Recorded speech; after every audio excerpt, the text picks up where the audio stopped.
Tech Yeah Podcast. Tech Yeah Podcast. Tech Yeah Podcast. We're going to get right into this shit today. That's kind of my new creed. I'm going to say this every week. We're going to atone for all of our sins from last week. I don't know if we can atone for our sins from last week, but we're going to be a lot more pleasant today. Yeah. We've learned from our mistakes. I don't think we necessarily made mistakes. I think that there were points in that show where we were less understanding than we'd like to be as human beings.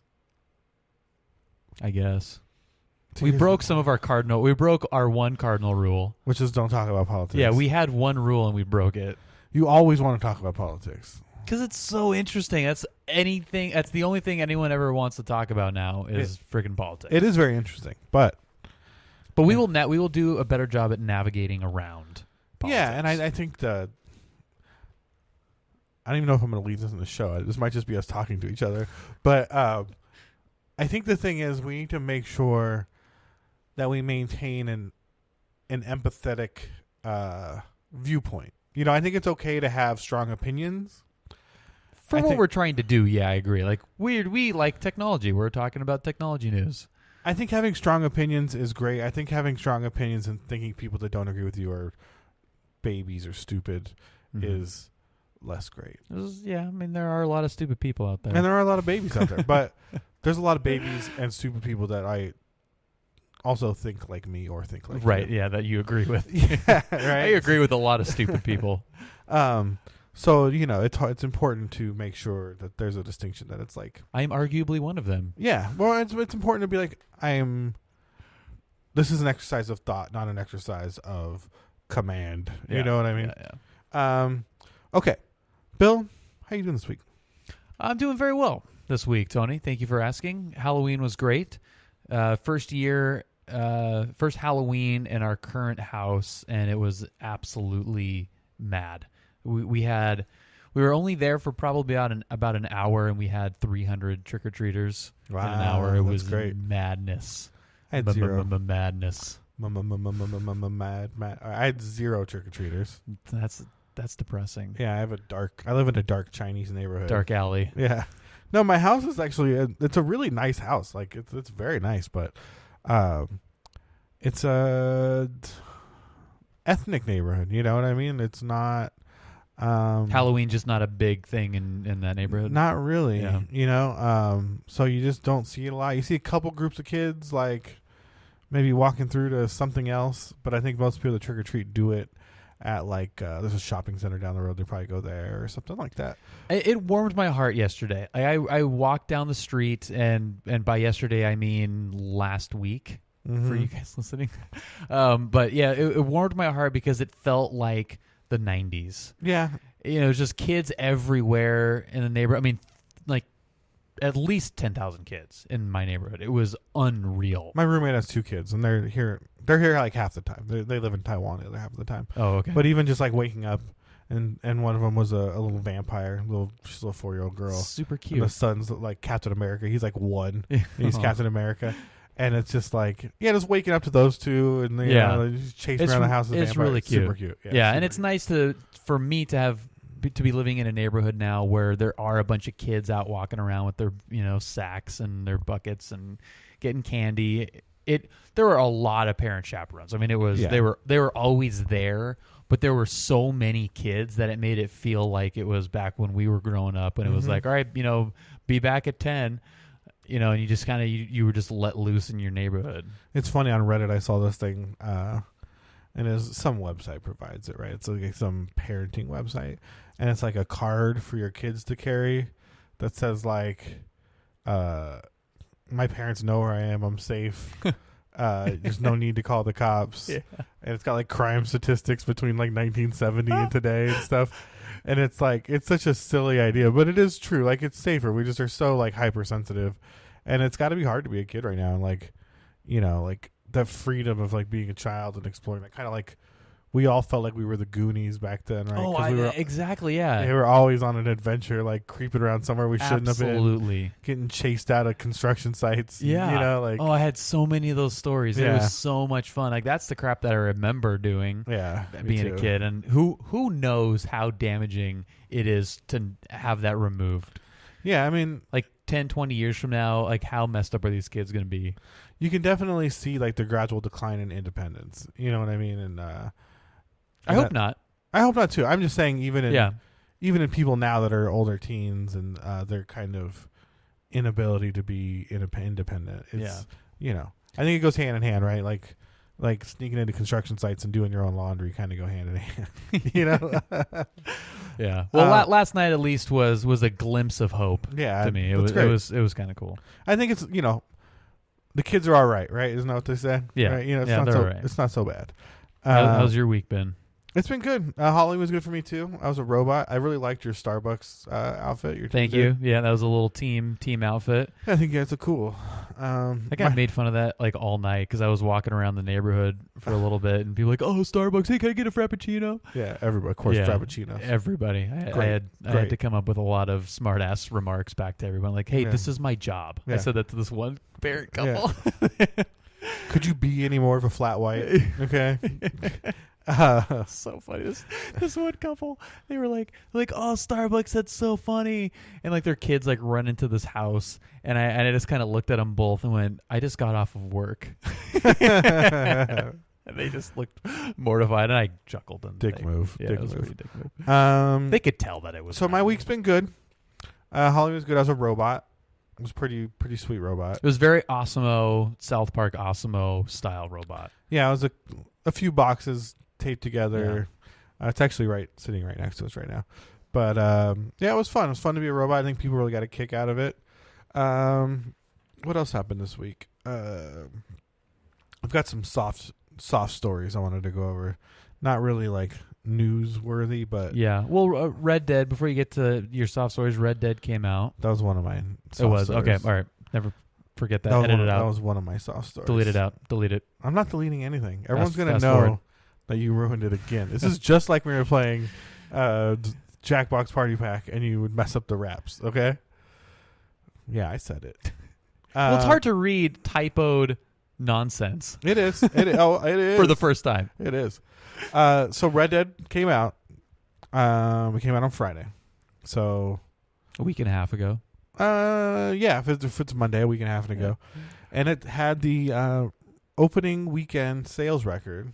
Oh my God, Rockstar. $725 million in the first 3 days. bastards. The first 3 days. What was GTA 5? Was it 500? I remember it No. being like half So a bill. GTA 5 did a similar number, but it wasn't on the weekend. So that's kind of how they're qualifying it as opening weekend. I GTA 5 see. opened on a Tuesday. I see. Okay. And I think by the end of that week, they were almost at $1 billion. But okay. it wasn't an opening weekend. So that's kind of, I think, where the distinction came in. And that's kind of how they framed it as like a new record. New weekend record. A new weekend record. Okay. All of my soft stories are about video games. I'm sorry. Dude, we're surrounded by video games currently, so League of Legends. I don't know if you care at all about that game. not even one iota, but we did talk about that last week, and I find it interesting. Yeah. So the World Championships are right now. It's actually in 2 days, I think. Or it will have happened when we're done with this. You listeners will know if Fnatic or IG, yeah, it's IG. I almost thought it was LG, that they make monitors. Fnatic being a European team and IG being a Chinese team, you will know who the champion is. So there was another Asian team and the American team. Yeah. So the American team got beat. They got destroyed by Fnatic. Damn it. I stayed up and watched it at 1 a.m. I was actually super buzzed. I was coming from a Halloween trivia party. Yeah, that sounds like And a I good got- use of I got home buzz. at 1 and I turned Yeah. I turned the computer on and was just sitting there watching it. League of Legends, let's do it. No, I was just like falling asleep, staring at it, trying to stay awake. Oh, you were that kind of buzz. You were Yeah. not the amped, like, let's do this No, buzz. I just driven home from Costa Mesa. It was like an hour-long drive. You know, I was just like, oh my God, I need to sleep.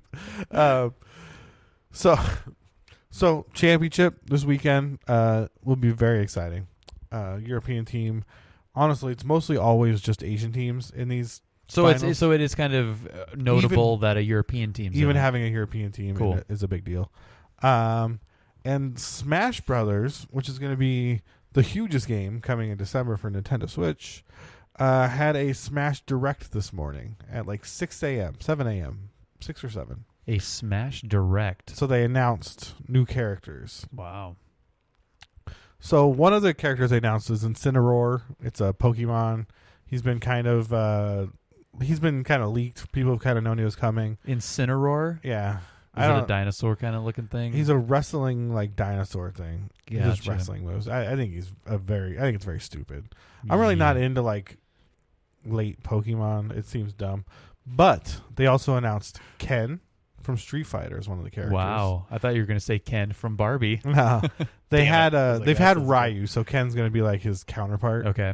And they're actually the newest character they announced, and it was like a end of the show leak, was a Piranha Plant. Oh, the potted plant? Yeah, he could spit poison and like That's pretty cool. wiggles around in his pot, and he can like stick his neck out and shoot those spike balls out that the Yeah. Piranha Plant shoot. Pretty exciting. I'm kind of into that. That's yeah, cool. It's cool. So there's a lot of hype. I know there was like some leaks were announced last week for it for some other characters. That's not happening. Everyone got bamboozled by the leaks. So that's pretty funny too, because everyone's very upset. Dude, how interesting has the whole Nintendo Switch thing been? Yeah, It's super. it's so weird. I mean, it was you either loved it or hate it when it first came out, and it's still relevant. Like it's kind of trucking along. I hated the idea of it, and then it came out, and then I totally bought it. And But- do you love the idea of having it? I'd love it, but it was. But do you use the port? Like, do you use the dual system nature of it? Like, do you use it as a portable? And then, I almost never plug it into the TV. really Yeah, almost Wow. never. just because you can, or because that's how you're able to use it. It's because I do other things. Like the joy of it to me is to be like watching Netflix passively and kind of playing something passive. You know what I mean? To like sort of be doing two things at once. Yeah. It's not like the full engage PS4 headphones on, like, you know, like I think there's a time for that, but there's a time where you just kind of want to sort of be playing a game and sort of be watching TV. Yeah, and, I can feel you know, that. or like sitting on the couch with your friends. And, But is that more of it, or do you find yourself? I mean, I don't know how much like public transportation you use. I know that's always like a big thing on those Switch commercials. Like you could be on the bus and playing your Switch. It's in my backpack right now. I always carry it. You do. Yeah, because you know I use it If to you need, like, you if have, I'm like, at a the little mechanic break. shop or Yeah. I need a little break, or you know, I busted out a lot in those kinds of Dude, situations. yeah. Yeah, it's nice. Cool. So those are my little storyettes. You know, before we move on to the main part of the news, Mm-hmm. it has been out for a week and a half. I'm sure most of you have played Red Dead. We talked a lot about it leading up to the release. Yep. Now that it has released and we've had a chance to spend some time with it, what are your thoughts on it? It's cool. Yeah. I think it's you know, I mean, we've played it here. I think it's just kind of what you expected. Like, it doesn't disappoint. Yeah, And that's a good way to put it. It's exactly what you expect from Red Dead 2, which is a great thing. Yeah, it's a great game. It's a good narrative. It's very slow and methodical and paced in a way that I think is It's unique. and it's and it's mature. It respects your maturity. Some of these articles I've read about the game are so laughable, right? Because it's like, oh, I can't believe how slow this game is, or I can't believe you have to actually like do these things, and it's yeah. just like, all like the role play kind of stuff. yeah. And it's so disappointing, right? Because I think there's a place in the world for Call of Duty type games where you're healing and jumping and shooting and care packaging and like doing all these things at once. But I mean, if someone wants to make a beautiful game with beautiful music and a slow pace that really makes you kind of appreciate all the nuance and the art of it, Yeah. then it's so hard for me to be like, that makes it a bad game. You know what I mean? Like, Yeah, it's like the video game equivalent of going for a nice walk. I like to think of it like There Will Be Blood, right? I drink your milkshake, right? Like, do you remember that movie? Did you see that movie? I have not seen it. I've seen enough about it where I know the story and stuff. I saw but it yeah. in theaters, right? Yeah. It is like 3 hours at least. It is so long. Which is what has prevented me from watching it after it's the tough. fact. I didn't know it was that long. I Yeah. probably wouldn't have. But it's beautiful. Like it's a powerful movie. Like it is, it's like a roller coaster. Like you are slowly relaxing, taking in the scenery, and there are just moments of just like heightened highs or just like blood curdling and like the changes in pace and the visual styles and the use of color and all these things and the ultimate resolution of it are so powerful, and you can only do that because you have such wild swings in pacing and in tempo, right, and in emotion, and I look at games like Red Dead and it's like, oh, okay, like I get it, like this is what they're doing. They're trying to create low lows and high highs, and those methodical moments kind of connect you more to that time period as well, which I think it's really cool, especially us being on the West Coast. Everything that is around us is because of people that went through that era and lived like that. So to kind of imagine what it would be like to live in that time period and have to go hunt and have to skin animals and shave and go to these rudimentary general stores and have this lawlessness and industrial revolution starting to creep in, and people's lives are changing at a rate that they never had before. I think a lot of people have a weird expectation with games now. They're just used to a very specific style of game, like an Assassin's Creed or when they think of third-person narrative adventure games, action adventure. They think of like a lot of action, moving fast, Spider-Man, and which are great games, which are a style of game, right? But when you get into kind of historical gaming and games I've played, like methodical games aren't anything new. You know what I mean? Like I used to play a lot of turn-based RPGs, and those are the slowest of games, right? Like far slower than Red Dead. You could not in real time pick something up. You had to through menus, right. Open, search, grab, go through your menus and see what it was that you grabbed, right? Like, so I'm not as bothered by it. Like I can see the value in the detail, So the detail is what stands out to me, and I like those slower paced games because it makes the moments of action that much more important, which is why I am like firmly on the PUBG side of things versus Call of Duty or Fortnite, because it's the periods of it's quiet, you're gathering stuff, you're running, it's like really slow. You kind of have to play it methodical if you want to play it in a certain way. Like the times that we've played, like I like the more conservative hang back and like survive. Yeah, you can call it that. But I prefer that style of game because when you do hear somebody or when you are in that firefight, it's that much more impactful. Yeah, and and that's fine. And I see value in both. You know what I mean? Like that's the thing. I don't think one's right and one's wrong or one's better and one's worse. Sometimes I love Call of Duty.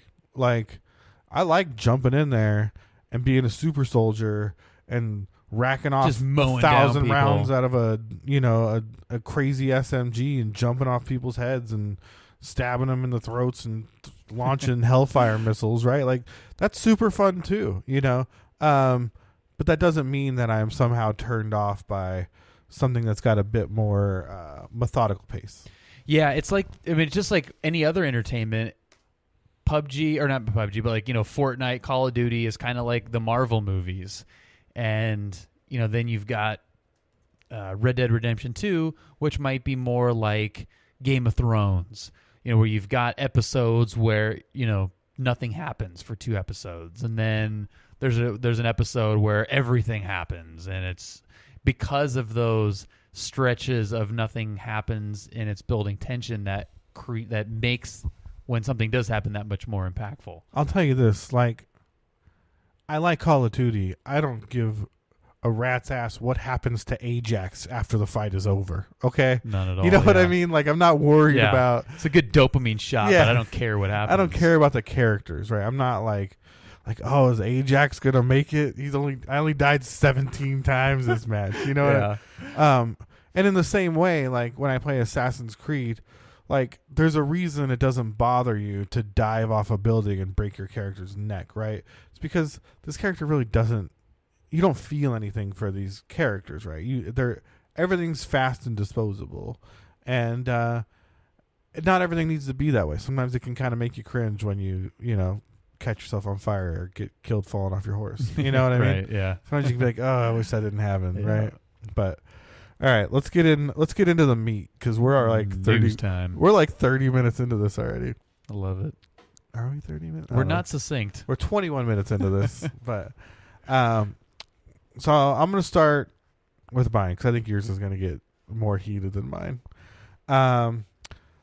So Apple just announced, and this is from The Verge. I did not write down who wrote it, but I'm sorry. You can go on The Verge and search for Apple Repair Vintage Apple Product Pilot. Apple's saying they're willing to repair older devices. That is basically the story. But the reality is this is in response to Apple's kind of continued legislation against right to repair, right? Basically, the idea is that Apple doesn't want anybody else repairing their devices, right? They consider the device on a type of a lease, even if you own it, and they will brick the software on your device for some third-party repairs. I know there was a big issue with the lock screen, the thumbprint sensors. If you use third-party thumbprint sensors, they bricked people's phones for doing that on the 6 or the 7. Oof. Yeah. So Apple's been some real scumbags about this. And Aren't they scumbags about repairing their new stuff too? no, about everything. Yeah. This is Yeah. about new. They were scumbags about the new stuff. The things that they're now willing to repair are iPhone 5s, 2012 MacBook Airs, and 2011 iMacs. They're going to expand to include iPhone 4Ss, 2012 MacBook Pros, and 2012 MacBook Pro Retinas. Let's see, is there anything else on here? 2012 MacBook Pro and an iPhone 5. Okay, that's the whole story. I don't even need that thing anymore. My thing is, and I guess, it's weird I bring this story up and I talk about right to repair. My assumption is pretty much everybody agrees, right? Like, no one is pro-corporation enough to think that Apple is cool in saying you can't repair your shit, right? Like it's crazy that they can kind of maintain this ideology that you're not allowed to fix your own device or have your device repaired by a third party, right?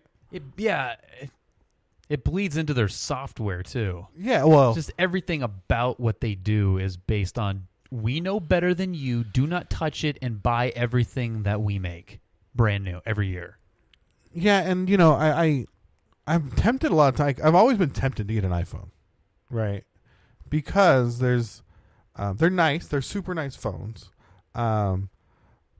You're basically in with the cool kids as far as like, the Bluetooth dropping files and Yeah, which is nice. That's a nice messenger. feature. Like their messenger feature is really nice because it's just a database connection between phones. Yeah. AirDrop is what they call the Bluetooth thing. Right. Yeah. Or like FaceTiming people is, it's all Slick. native. A lot of apps like Instagram or Snapchat are much better integrated for Apple than they are for Android. Definitely. So there's a lot of things that are Instagram stories look like garbage on my S9. yeah, why? Like, I don't get it. Like, even my Huawei, like, my camera's so nice. And when I Yeah. take Instagram photos, they look great. My stories do not look great. You know what I mean? And they're it's all like, cropped weird. And, yeah. Whereas you see people on their iPhones, like their iPhone 6s, and it's like, man, this looks so nice. But, so there's a lot of things that are like, oh, you might want to get an Apple iPhone. But it's like, God, they're so crummy. And I don't know if you've seen this guy, the engineering guy that does all the Apple repairs on YouTube. No, I haven't seen any of his videos, but just because I don't, really have too many Apple products. But Yeah, he's a dork, right? But he basically gets like he's been sued too. Like, and it's like him and iFixit, right? I don't know if you've ever heard of that company. Yeah. They've been sued by Apple multiple times because if you use an Apple diagram, that's considered copyrighted material, and so you can't distribute like a spec sheet or anything for Apple products, and they will sue you if you do. Dude, doesn't Apple know that the internet exists? That anyone can get any of that at any time? Well, that's what's weird. A lot of it you can't get, right? And a lot of it there's... Well, if those companies, if iFixit has it, you don't think you could go on Reddit and find that in 3 minutes? Not all of it. A lot of it you have to pay for. Like, even this engineer guy uses like a third-party software program that has blow-ups for Apple boards in it, because a lot of what he does is extremely technical, right? Where he's like, this diode, components. This diode runs power from this chip to this chip, and literally he'll just replace the $2 diode and fix a motherboard, right? And he's like, it took me 15 minutes. I'll charge $30. You know what I mean? I don't expect Apple to do all that. It's that Apple doesn't let other people do that, right? And kind of, like I'm saying, tries to hide the information behind copyright. And like I was saying with the touch button, they literally brick people's devices for doing that, right? That's like so stupid. Full on, your phone's trash now. Bricks. It's making me mad. And it is. It's making me so mad. But their business model, we talked about this, I think, really early, that when Apple hit the $1 trillion valuation mark, that they're unique in the tech giants, the 5 whatever tech giants, in that they sell hardware and all of their money is in hardware. Yeah. So they need to protect that revenue stream, and they need to keep people coming back. That's why they have these Apple events, because they want to make it a big deal. They want to, announce triumphantly the new hardware, make it look super sexy, and like you have to have it. And you can even tell by just the features that they add, where they have, they'll have something in there that doesn't really change the functionality of it too much, like the MacBook Pro that had that little touch screen thing. Yeah, the touch bar. Like it's a cool idea. It's really gimmicky, but if you don't have that touch bar thing, you have the old device. Yeah, like there's always those like it makes any device a year old look obsolete. Yeah, and they're very good at making something that really isn't very different look obsolete. Yeah, and it's just because they're a hardware retailer. I mean, heck, if you look at an iPhone from 2 years ago right now, with that, the fat bezel top and bottom, it looks so dumb. It looks so bad. Yeah, but if you look at like 4 generations ago Samsung S9 or S7 Edge, you'd be like, damn, that's a sexy looking phone. You're like, yeah, dude, it's 4 years old. Yeah. Even my phone's a couple years old, and it looks nice. Yeah. Really. This S9 is going to look freaking badass for years. And, they are not solely a hardware manufacturer. Yeah. And I get it. Like, I get wanting to protect your intellectual property, protect your nest egg. It's very anti-consumer, but so is trying to make people buy your crap every year when you know that you don't need it. Well, and allowing, like, pricing to get so crazy, right? It's funny. I actually just watched this video. Oh, it was a Linus video, Linus Tech Tips. I'm sure you've heard of him before. Love Linus. I don't love Linus. I love him. I don't hate him or anything. I'm not. But the way I said that sounded like I was like, F Linus. No, Linus makes great videos. I watch Linus's videos, all right? I'm saying I don't love him. Like, I watch every one of them. I watch every single video. But he was talking about, he was basically showing the parity in graphics card pricing over the years. Like the 60 series, the 70 series to the 80 series, with the 8th, 9th, and the 10s and 2000 gens, and how they've kind of shifted up the pricing, right? How if you took the money you spent last year on a graphics card and spent the same money this year on a graphics card, you wouldn't get a better graphics card, right? Oh, yeah. Right, Yeah, like you can't upgrade it in place, basically. Right. Like if I bought a 970 2 years ago for $400 or whatever a 970 cost when it launched, right? I couldn't get a 1070 for that much, and there ain't no way I'm getting a 2070 for that much, right? Like basically, the ability to spend the same amount and stay in the same tier of the upgrade is gone now. They just arbitrarily raise the price. Yeah, every time. everything's up a rung. And Alp's kind of done the same thing, right? They kind of arbitrarily continue to raise the price as they see fit, and it's kind of created this like weird place where like the Pixel's done the same thing. Where a Pixel started at like $600 when it first came out. Now they start kind of where iPhone started, like $1,000, right? Huawei's now kind of following suit, right? Because I think they realized that being the cheapest phone made people think they were the cheapest phone, right? So now they have like a $1,500 Huawei P20 Pro or whatever, simply because they know like if we sell the most expensive phone, people will think it's the most expensive phone, right? Like it's really simple Genius. math. Yeah, it's really simple math, but consumers are pretty dumb in a sense when it comes to how they perceive value. So I do get it. I do get why Apple, they're not there to make friends. I definitely understand Absolutely that. not. Yeah, they need to make money. They have they're the richest company in the history of this planet. Yeah. And that comes with a lot of pressure. They've got a bunch of board members that demand profits. Their margins are now getting thinner. I mean, the iPhone 6, I think, had a 70% margin. It's just bonkers. Good Lord. I mean, if you bought an iPhone 6, take off 70% of that and just hand it to Apple. I mean, that's how much money you gave the company just in profits. That's crazy. It is crazy. It's totally crazy. So we now, know what margins look like, and it's not. Yeah, it's not that in this industry, man. And now, Samsung produces their screens. So in an effort to help lower the costs, they're in talks with LG to also become a partner. And competition will help lower the prices of the screen, which will help lower the cost of the phone. It's not going to necessarily lower the cost to the consumer, but it's going to help.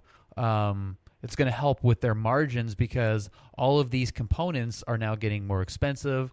VRAM is getting more expensive. Memory is getting more expensive. And like context on what you said about the margin. I mean, just because we know, and this is like napkins. I'm not going to give you any specifics, but if I saw tech products with 15% margin, I would be that as a very margin-rich item. Yeah, extremely margin-rich. Yeah, right. Like what blood money? Yeah, did you, you get that on like cables and memory cards. You do not see that on high-end tech products, and especially not ones with multiple components in them. Yeah, Finished goods, you never see that on a finished good component. You're gonna get maybe low price components. You see that on where the dollar amount's low enough where it costs them 69 cents to build it, and they sell it for $1.69 a cable, and it's like, oh, so much margin, right? But it's never like it's never a notebook that they're selling for $1,000 that probably costs them $920 to get to market. Yeah. So when you've built your $1 trillion business based on selling 70% margin components, and then that margin starts getting squeezed by global prices. It was no secret when RAM went nuts. Yeah, it was about 6 months ago that it kind of peaked, and it was. I mean, I bought in February 2000 and I have no idea what the dates are now. 17, 18. What's today? 18. Yeah, 2017. February 17. I bought 16 gigabytes of RAM for $120. 6 months ago, that was $220. I just saw the exact 16 gig kit I bought in March for $160 on sale, and today it was $112 on sale. Right? And that's 8 months later, right? Like that's the way pricing is. It's crazy, At the yeah. moment, And CPU price, and I don't know what. I'm not that in tune to it to know what's causing, like for CPUs, for example, like is it the silicone? Is it the, are there labor disputes and the guys that cut the dies? Like I don't know. I know that they're like the actual raw materials have gotten more expensive in especially the memory side of things. CPU, I'm not really sure what the pricing is there. But so Apple is trying to manage the same profit or the same costs of goods that we're chasing in the retail space for components, and they're using it on their finished goods. So their margins are fluctuating, but they still have the same targets to hit from a profit perspective. So the only thing they can hope to do is, one, lower the costs by introducing new suppliers to help create competition to lower the price of the phone, or to get you to buy more of their hardware at a faster rate. That's the only way that they can match the same profits that they've been doing.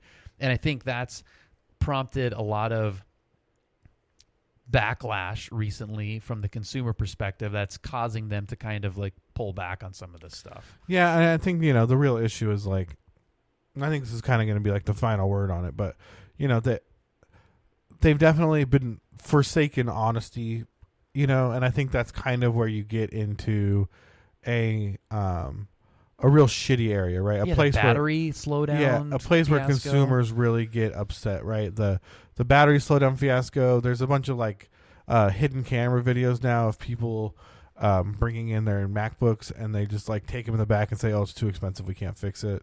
You got to buy a new one."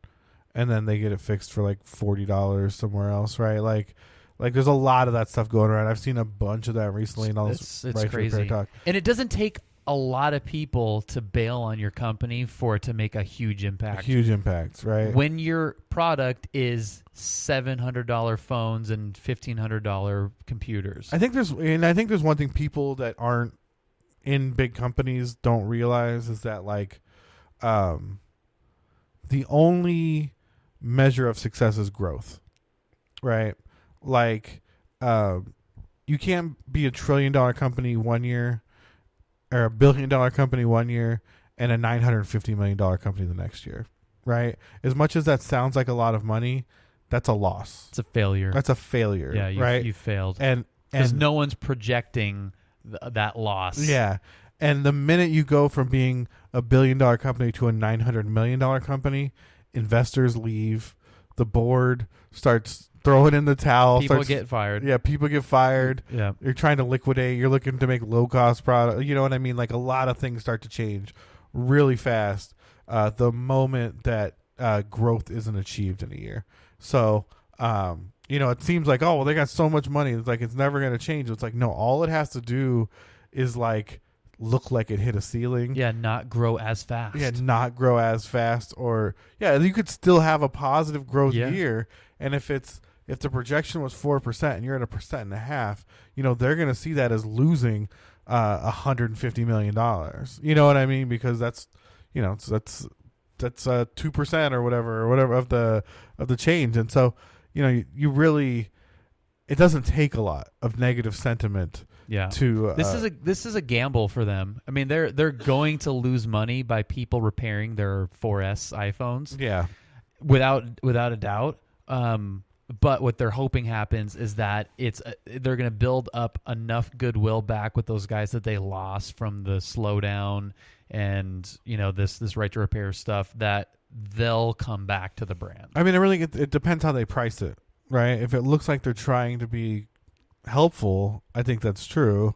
Which they did with the battery thing, right? They made that reasonable. They made it it was like $30 or something. Yeah. It's like the cheapest thing I've ever seen in an Apple store. Right. Right.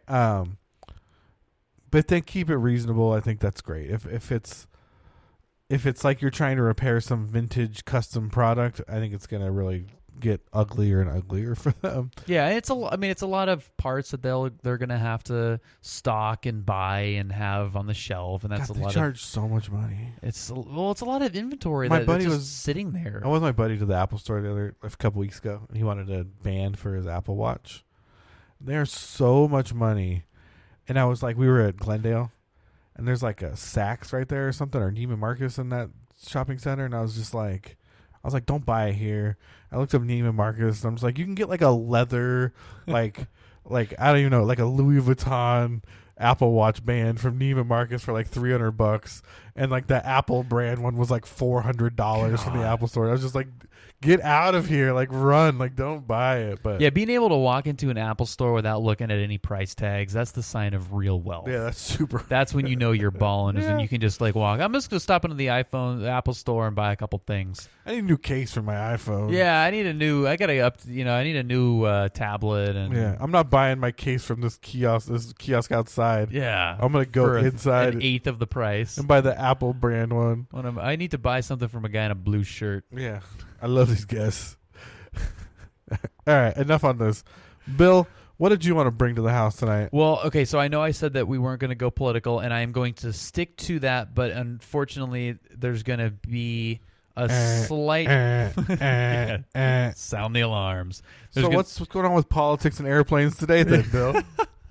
It's not airplanes. I don't believe you. Okay, so this is just a springboard for this because this has been one of the biggest things in the news lately, which is data, consumer data. Mm-hmm. So there was a senator that released an early draft of legislation today, so last week, that would create substantially stiffer guidelines for the misuse of customer data. So the bill suggests that you could get 10 to 20 years for senior executives at any technology company, or not really technology company, any company that misuses data. Good, fuck those guys. So Google and Facebook, gonna gloss over that comment. Google and Facebook are the two biggest, bad guys in this lately that we know of. That we know, yeah. All doing it. But Google and Facebook are kind of the most reported on right now. So I am conflicted in this for a couple of reasons. One, I am in marketing and use data and analytics to make marketing decisions. Yeah, if anybody doesn't know, me and Bill both work in marketing for a very large e-commerce retailer. I work on the B2B side. Bill works on the retail side. So data is very important to what we do every single day. Very important. I love data because it helps make decisions. And people that, I think that, I'm just like, dude, the number's right there. Just do what it tells you. It makes your job in life super easy as a marketer, or, anyone in business for that matter. So I love data, and I'm calling it data and not customer data specifically because we don't. I have never used one-to-one customer data personally Bob likes this, so I'm going to, in sales jobs I have from a CRM perspective, which is basically just organized notes. So it's a little bit different. But customer data and using, search data or view data, opens, click-throughs, all that kind of analytical stuff is very important to me as somebody in marketing. As a consumer, I'm also conflicted because I have a heightened awareness because of my job of the fact that everything that we do is being used for data. And how to manipulate that. For sure. Yeah. I mean, that customer rewards program at your grocery store or, and at Vons or, Walgreens, those things, those exist for tracking. Yeah, absolutely. They want you to put your phone number in so they know how often you buy toilet paper. Yeah. That's the only reason that exists. And hot tip, kids, if you want to buy something online and you're not in a hurry, put it in your cart and close that window, okay? Yeah, for sure. Because they will send you an email in a day offering you that a coupon on that product, right? Almost always you'll get abandoned cart is like everywhere now. Everyone runs an abandoned cart campaign. Yeah. Right. Hot tip. But yeah, I mean, if you think Walgreens is you just by the kindness of their heart giving you 10% off that shampoo because they have your phone number, you're crazy. I mean, they're using that information to make business decisions. So my conflicted viewpoint on this is I recognize what they're using that data for and how it can benefit me as the consumer. because I'm being targeted by ads all the time. Mm-hmm. I'm hyper aware of it, but everyone's being targeted by ads, whether it's a display ad online or a billboard. Well, what's really funny is, you're being tracked by companies you've never heard of. Absolutely. Right? Like, there Four are companies you've never heard of. Yeah, 4 companies you've never heard of. There are people working in the background running tracking campaigns on your cookie that you don't even know what this company is. And, I'm not saying they're nefarious, right? Like, I've worked with a lot of these companies that do, display ads or, a smart display. It's tracking you across multiple sites and injecting ads when you go to CNN or whatever. And it's not, as far as I know and as far as the way I've interacted with those companies, it's all on the up and up. Nothing shady's going on. Okay. Yeah, and I'm looking at it from the not shady part, but even offline. I mean, you're that's why I gave the example of the drugstore. I mean, that's an offline example of a company gathering data about you. They have your phone number. They know where you live. They know how much money you spend on, hair products and, allergy medicine at their store. And they use that to say, okay, well, we're seeing an uptrend in this type of product. We're going to order that. Or, this product is not selling as well. Let's run some deals or lower the price on this. It's all things to help, create, make conversions and, direct certain things towards you specifically.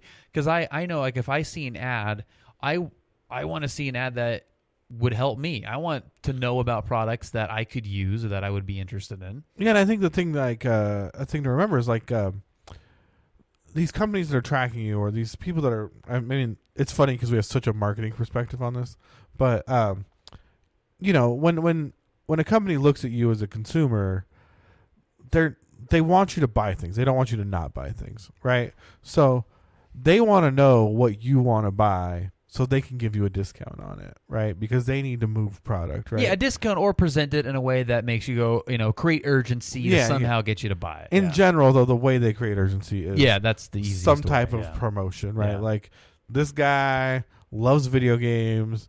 We got 10% off all these video games right now. He's the guy that needs to see this ad, right? And maybe that's true, right? I like to buy video games and I like coupons, right? Like that's what I mean. As a marketer, there's definitely value in putting yourself in front of ads that are relevant to you, right?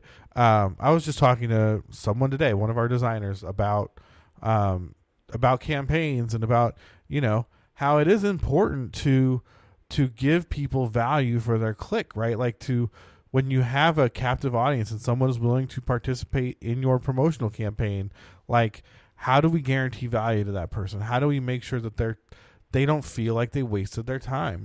Because that's what's important, right? Like, if you want to convert on these people, if you want to make sales, right? If your goal is to sell things, then people can't feel shitty about what you've given them, right? You need to present them value, and you do that by having this information, right? And you gain that as a consumer by providing that information. So it's like, it's a slippery, touchy slope, right? Like, how much should I give, and how much is too much, and what should I expect back for what I give? Yeah. And I think for me, the real thing is, like, know what you're providing, and know what your value back is on that. Like be aware that anytime you put your email anywhere, they need to provide you value back for that immediately, right? This isn't like a prolonged, hopefully sometime I'll get this. I will literally pipe up. Like, if someone wants my email, I will literally be like, what are you giving me for this? Like, is there a coupon? Is there a tote bag?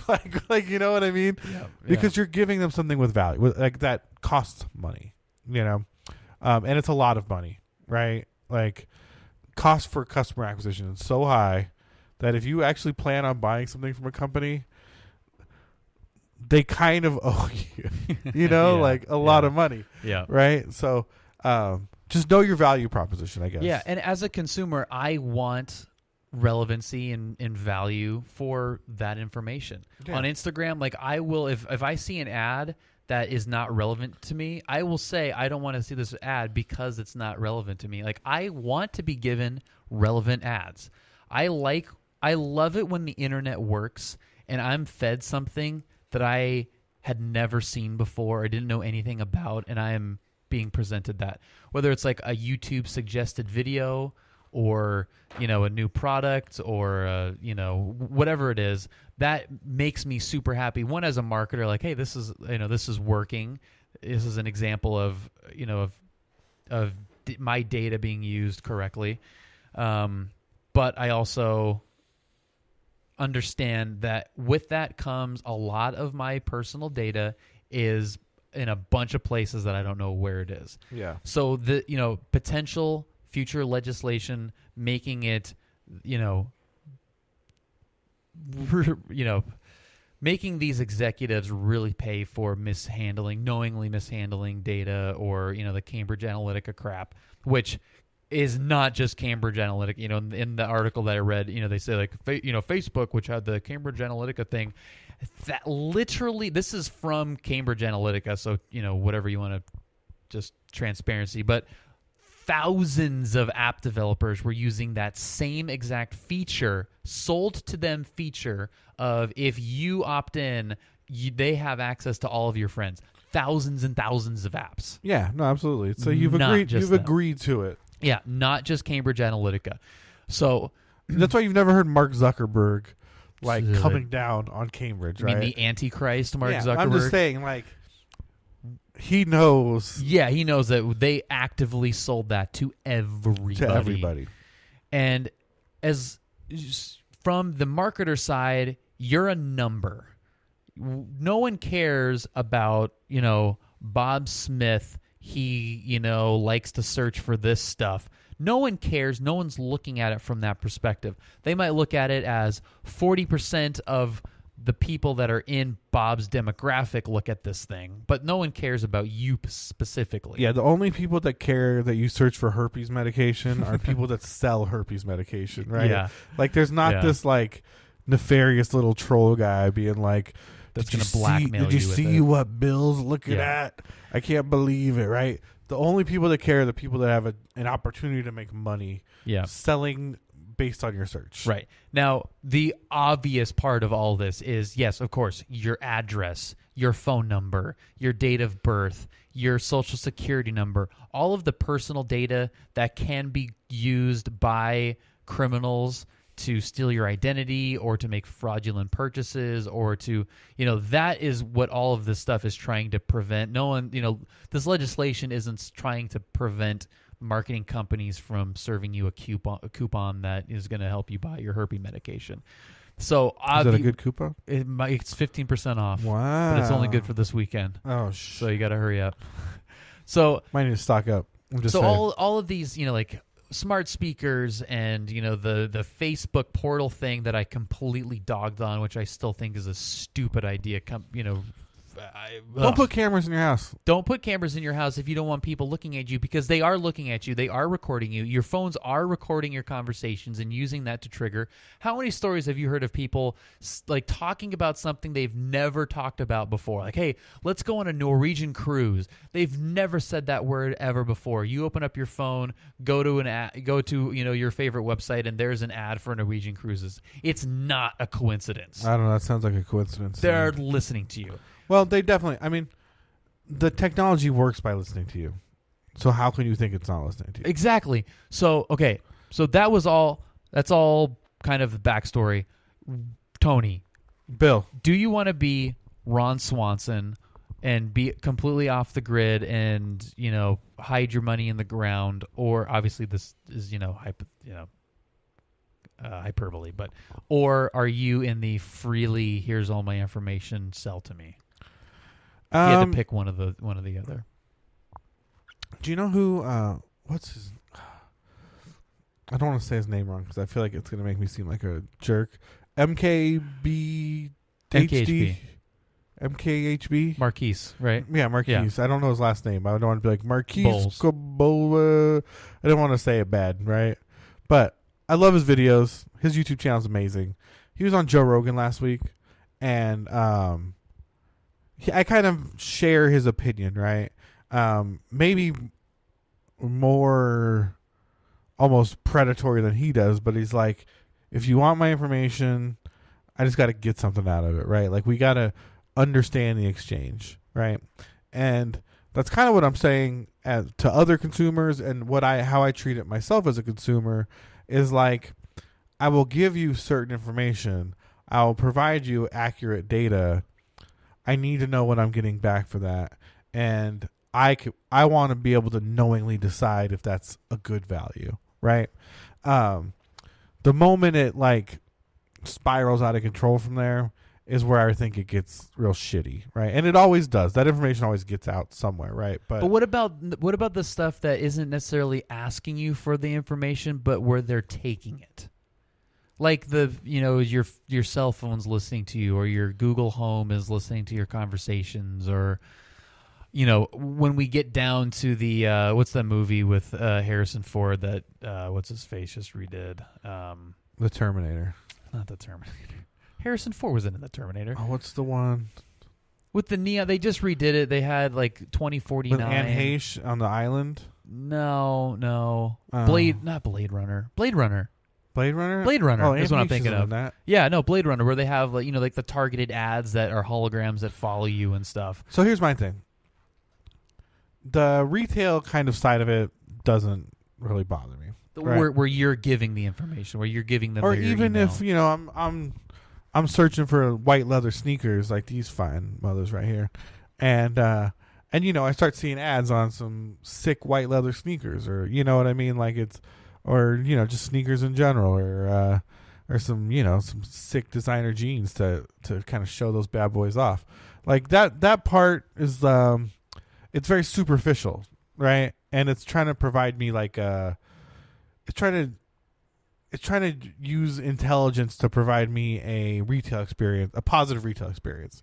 In that sense, I'm like, yeah, that's fine. That doesn't bother me, right? Now Google or Amazon constantly listening in my house, I don't like, and that's kind of why I don't have one hooked up. But I get that they're saying they're trying to do the same thing, and that's fine.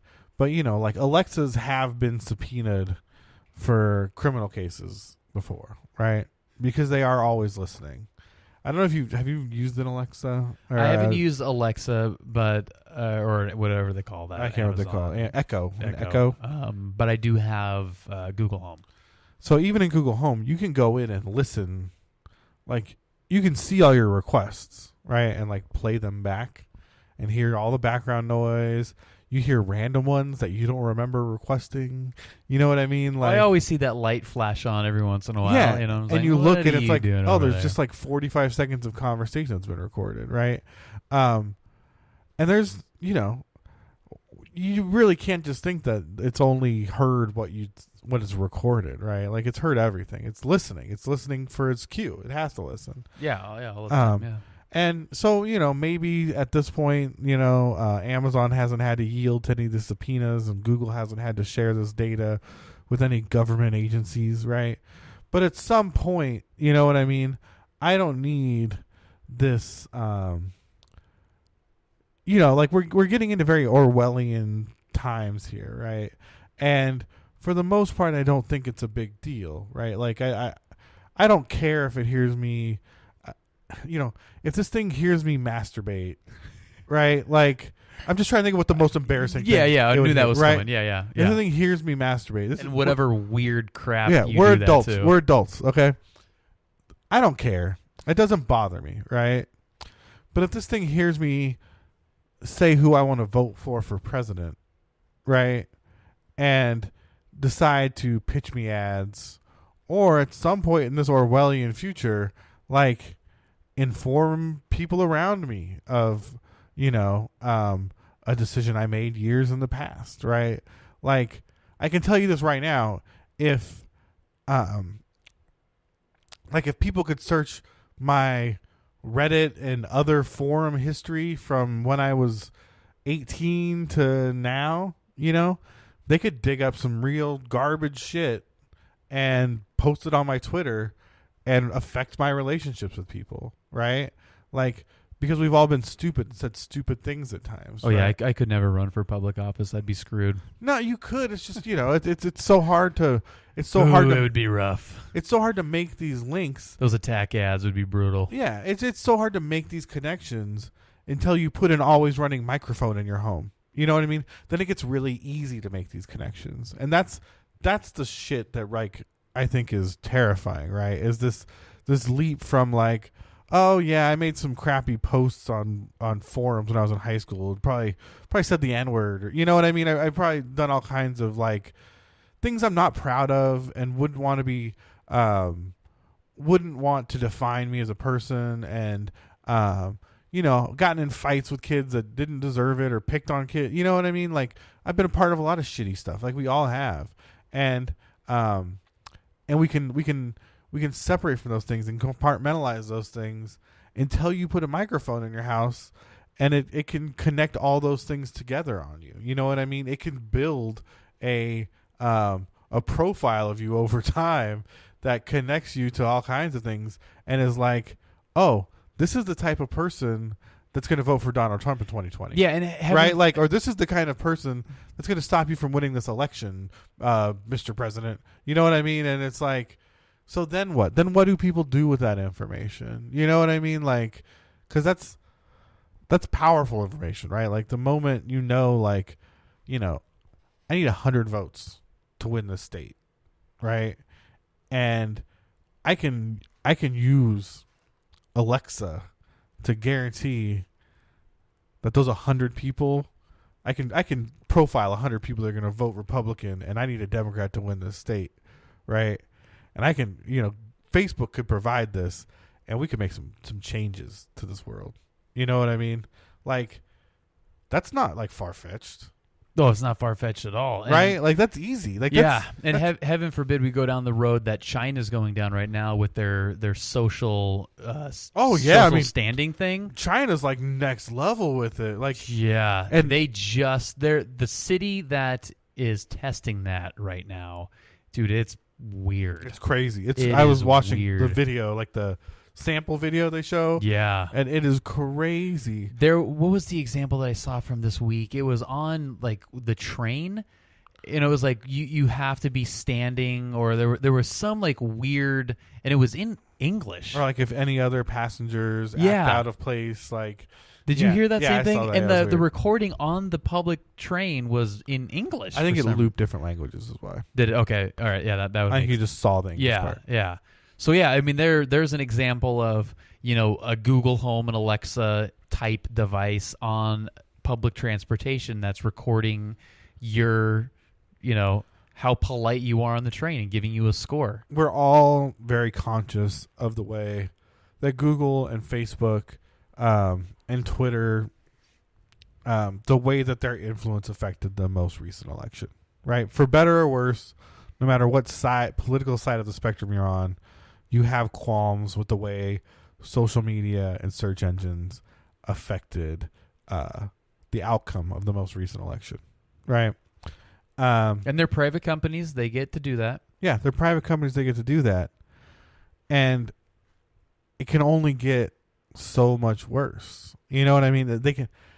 That's what I'm saying. Like the example I gave before. I feel us like bouncing off the bumpers of political conversation.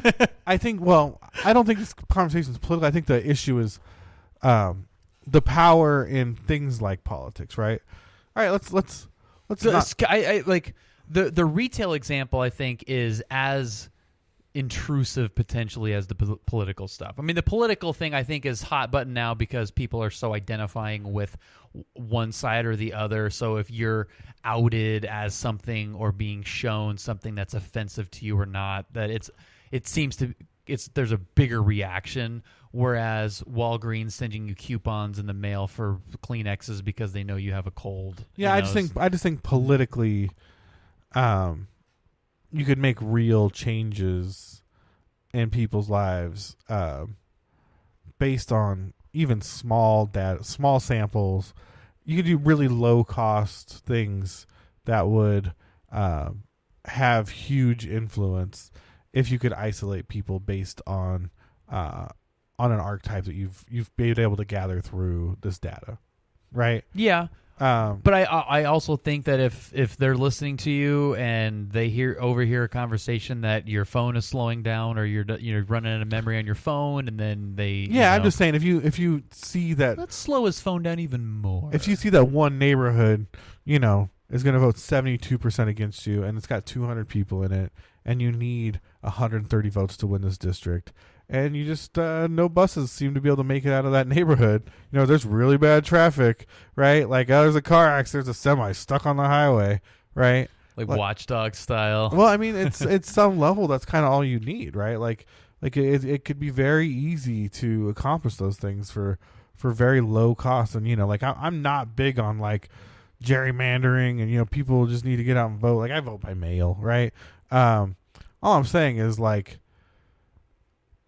it's really easy to see when the tools are so robust, and I mean the same could be said for, I get it, like I'm making it all about politics, but the same could be said for finance, the same could be said for law enforcement, the same, you know what I mean? Like retail is where it's going to happen first and most prevalently, because the speed of the government works and the cost of everything, like it's going to take them forever to figure it out.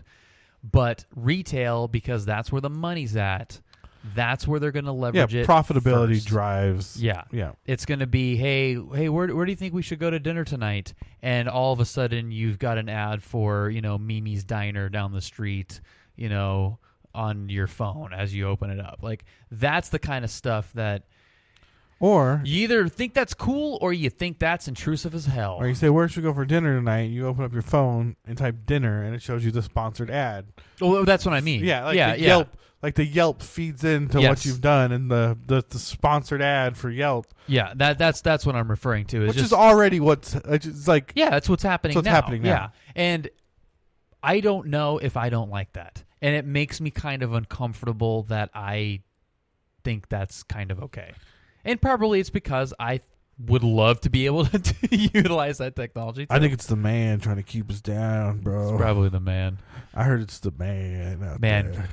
Speaking of the man, we flirted with some politics stuff. We flew way too close to the sun on that. I think we did okay. We escaped it a little bit, but we were flirting there for a minute. Well, I think talking about politics as a whole, like the evil man, and we didn't go into collection. Specific ideology. Yeah, I think as long as we avoid ideology, it's okay. I still think that was still too uncomfortable. Goddamn man! I know we got trying to close. keep us down. We got too close. Tony, where can the folks find you? On the internet. Don't tell the man, but if you don't tell anybody else where they can find you. Don't tell anybody. All right, but I'm gonna give you guys you can look me up on Twitter and Twitch. It's the Tone Face Killer, TONEFACEKILLAH. Shoot me a tweet. Bill, where can our friends find you?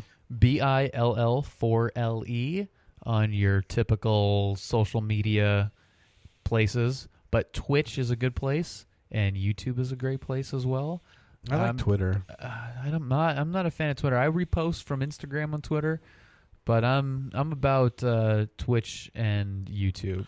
Look us up, Tech Yeah Podcast on Twitter, techyeahpodcast@gmail.com if you want to write to us.